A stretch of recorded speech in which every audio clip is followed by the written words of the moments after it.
It's been 2 years since I started reviewing on YouTube, and things have been great. And if I want to do more reviews, I need to hurry up with this Q&A. Okay, the first question is from One Piece Q8. Congrats, keep it up! That's not a question, but thank you!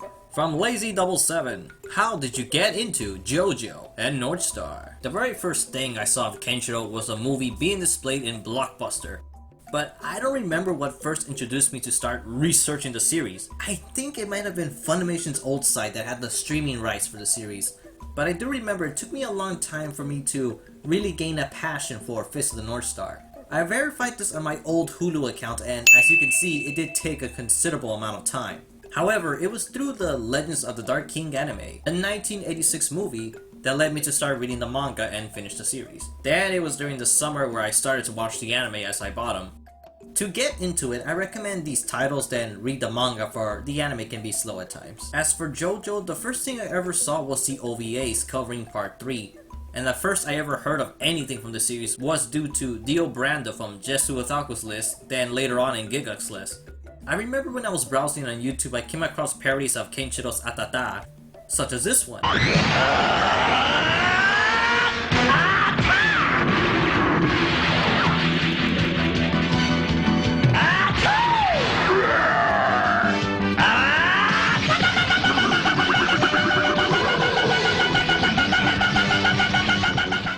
Eventually, I came across this.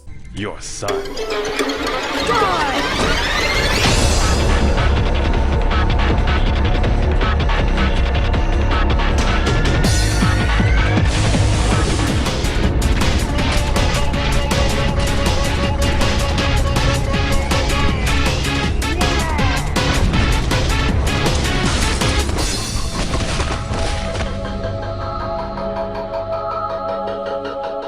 So that's what led me to watch the series. Then I jumped to the manga from part 1, Phantom Blood, and soon after that the anime was announced. To get into JoJo, just watch the anime, but part 1 does feel very fast paced. From Anime Green. Congrats bro, can't believe we've been reviewing for this long, and I know Dad will give you tons of questions. So here are my 3. What anime was better than the original manga adaptation? Shin Mazinger Z. I didn't really like the manga for the series, even though it was only 5 volumes long. It never finished and left the 1972 anime do its own thing. It wasn't until 2009 when Shin Mazinger Z covered the entire manga and did more with it, with the other various spin-off manga works of Mazinger Z. The anime is very over the top and ends on a cliffhanger that's just as bad as Berserk's. Also, they made a mistake when labeling these episodes because the first episode is clearly the last of the series. So I do recommend this series, but be sure to leave the first episode to the very end. I mean, the title is called Happy Ending, for fuck's sake. What characters did you want to see more progression from? It's not progression I want to see, it's more appearances or accomplishments that I desire. For example, in Dragon Ball's case, can we let some human characters win fights, especially in the movies? Aside from that, I just wish there was more Goku 13 movies or something. Why do you love dark shonen so much? This will be mentioned a bit in Zoro Fanboy's question, but to sum it in a few sentences, I like darker stories because they look cooler. Yeah, that, and there's this certain morals of humanity that challenges them whether what we're doing is truly right, or are we causing more harm than good in our methods of vanquishing evil. I also like it when things go a bit ballsy and takes liberties without getting held back, or when they challenge the censorships and find ways around it. The art styles also tend to be edgy, and I always like these silhouettes, which just looks fucking cool. Sometimes it's the character, or sometimes the setting, or just a theme of good versus evil. From Mega Fiso. Congrats, you've come so far! Just 2 questions, man. What program do you use to edit, and where do you get the time? I had to put my vids on hiatus for exams, so I'm curious, any time problems? I use a Sony Vegas 7, but this is a very old model, so I recommend getting a 9 or above. As for the time, it's currently summer where I am, and I don't have a job at the moment, but instead I go to college, which I'll be going back to soon. And when I'm in college, I'm just smart and have time to make some videos on the side. It's only when final exams kick in that I can only do simple gag videos or reactions. Also, for the hell of it, first anime? Favorite? Least favorite? My first was Dragon Ball, my favorite is Fist of the North Star, and my least favorite will probably be Ray the Animation, for it's an okay series even though it's an indirect spin-off to Blackjack. Long story short, the main character Rei had an operation done by Blackjack which gave her X-ray vision eyes. Then as she gets older, she becomes a doctor, and that's pretty much all Blackjack has to do with the series. From King of Kills. Okay, here's the questions. 1. How does one survive the Yandeverse, the universe full of all female characters who are yandere? By running.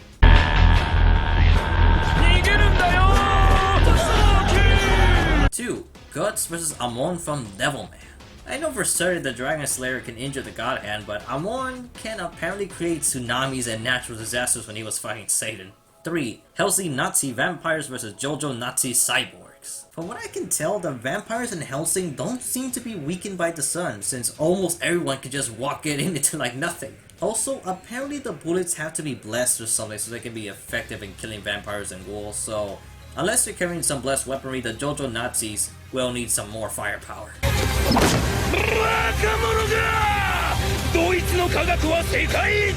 From Anime Pro 100, who is your anime crush? Oh god. Well, for a while it was between Lina Inverse and Mikami, since they both seem to be the main powerhouse in their respective shows, and they do have a comedic nature to them. And I swear, these characters have to be related, for they're way too similar to each other. Actually, there's something about orange-hair women that are obsessed with money. Perhaps a tribute to Fujiko Mine? But my crush is probably between Balalaika and Olivia Armstrong. Lately, I noticed that in real life, I kinda have a thing for blondes, especially those who can kick ass. Both of these characters have this boss attitude, but not too much that takes away some sex appeal or lack of a feminine charm. Does this mean we'll get to see you with a gun in hand again? I'm looking forward to it, baby. I mean, Balalaika apparently does her nails, and Olivia just has this Veronica Lake hairstyle, not to mention those huge lips of hers.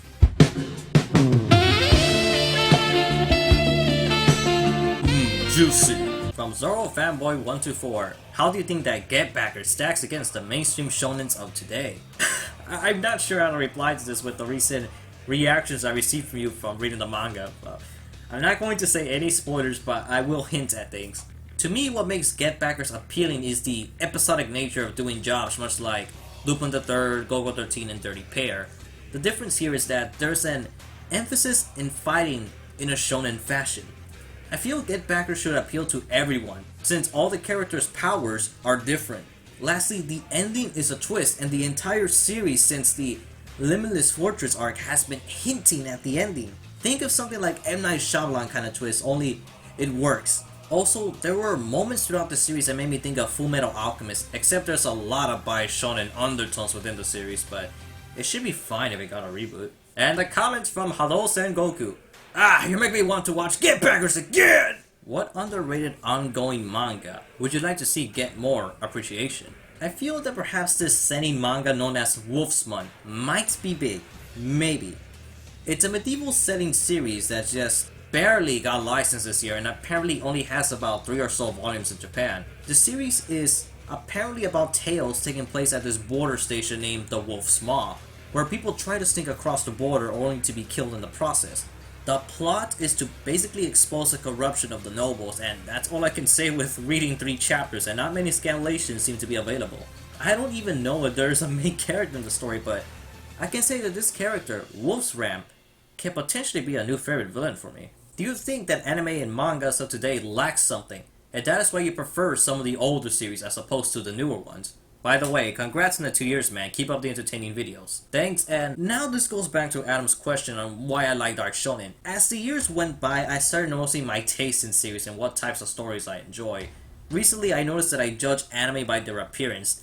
I don't go by the quality of the animation. I tend to watch the series by their character designs. My problem with today's series is that everyone looks too young and they don't have this look of badass. Currently, there hasn't been characters that has rocked the anime community massively as fan favorites. This also applies to shonens, whereas people have gotten this huge need for character development, plot lines, and thought-provoking themes. It's kind of lost its initial appeal being these exaggerated huge guys beating the shit out of each other while speaking of honor, tradition, and masculinity.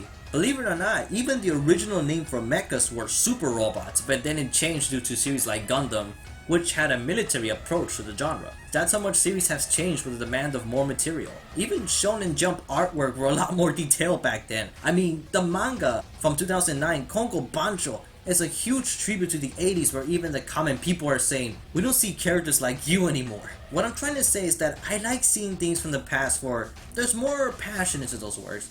Not to say there isn't good stuff today or series that has picked up my interest, but I feel a lot of the older stuff gets easily overlooked. Sure, it might be considered a bit of a hipster thing to not watch any of the new stuff, but if I don't talk about it, certainly someone else will. I mean, series get reviewed now by episodes. Practically any series will get viewed due to seasonal reviewers, so it already has the exposure it needs. But now people have gotten so critical that they don't trust none of the older stuff, even the 90s classics. Now, I'm not trying to sound all butthurt about it, but for series have to change to keep up with the times, but sometimes I kinda wish I was born in those older days. I always had this obsession with the past, not just with anime, but the times in general. I guess you could say that I'm curious and also kind of enjoy viewing stuff in a time period where I wasn't even born. It's sort of like time traveling. I'm just an old-fashioned sort of guy, apparently. For example, there's plenty of advanced weapons out there, but I still freaking love a Smith & Wesson revolver. Sure, it's a pain to reload them, but I find them cooler.